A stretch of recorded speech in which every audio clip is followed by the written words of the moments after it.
भाई उसके सेंसेशन का तो बिल्कुल भी पता नहीं, लेकिन तूने जो बोला है कि तुम लोगों ने जो शो के ऊपर बोला है उसके कारण देश के अंदर बहुत सेंसिटिव मैटर हो चुका है। इंडियाज गॉट लेटेंट का मोस्ट कंट्रोवर्शियल एपिसोड तो आप सभी लोगों ने देख ही लिया होगा अभी तक।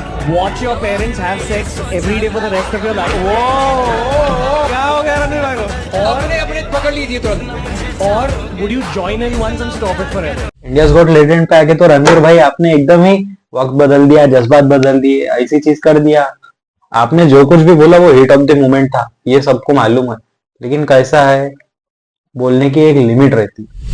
अभी ऐसा नहीं है कि ये इस पूरे हिस्ट्री में पहली बार हो चुका है, इसके पहले भी एक बार ये चीज सेम रिपीट हो चुकी है एआईबी के साथ में।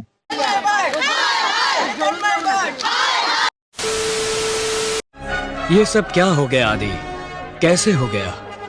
इन जालिमों ने मिलकर ये क्या हल कर दिया तुम्हारा? इसके अंदर मुंबई पुलिस भी घुस गई। मुंबई पुलिस क्या इन्वेस्टिगेशन करेंगे इसके अंदर?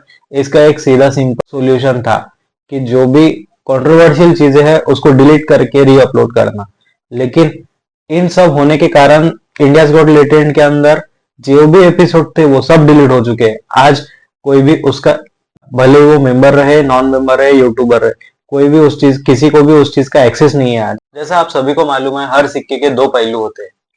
एक तरफ रणवीर अलाहाबादिया और इसके जैसे लोग आके शो के ऊपर मजा उड़ा के चले जाते, दूसरी तरफ भव्या गांधी, नमन अरोरा, इसके जैसे बहुत अच्छा अच्छा अंडररेटेड आर्टिस्ट भी इसमें से उभर के आता है।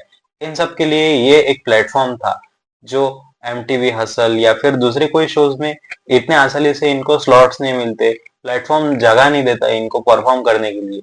इनके लिए इंडियाज गॉट लेटेंट एक बहुत अच्छा प्लेटफॉर्म था जिसके कारण इनको फेम और मेन स्ट्रीम में आने के लिए मौका मिल रहा था। ये शो बनाया गया था अंडरग्राउंड आर्टिस्ट का आर्ट बाहर लाने के लिए, लोगों को हंसाने के लिए।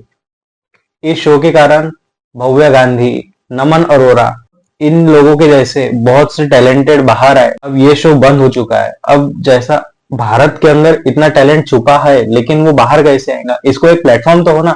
ये प्लेटफॉर्म था इंडियाज गॉट लेटेंट।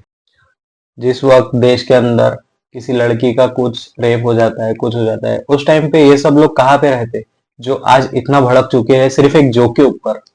क्या अपना देश इतना नीचे गिर चुका है कि एक जोक भी सहन नहीं कर सकता? ठीक है, वो चीज अलग है, मैं इस चीज को सपोर्ट नहीं कर रहा। जिस स्पीड से यूट्यूबर्स के अगेंस्ट ये सब कार्रवाई होती है, जैसे एलविश यादव का केस हो गया, अभी ये नया केस हो गया, वैसे ही जब देश के अंदर कोई रेप होता है या फिर कोई दूसरी चीज एक्टिविटी होती है, उन सब के ऊपर इतने स्ट्रिक्ट एक्शंस इतने जल्दी क्यों नहीं लिए जाते? क्या ये बहुत बड़ी समस्या नहीं है भारत के लिए? आखिर में मेरा यही बोलना है कि जो भी उस स्टेज पे हुआ वो अच्छा नहीं हुआ, लेकिन अपन भी किसी भेड़चाल का हिस्सा न बनते हुए खुद का एक स्टैंड ले।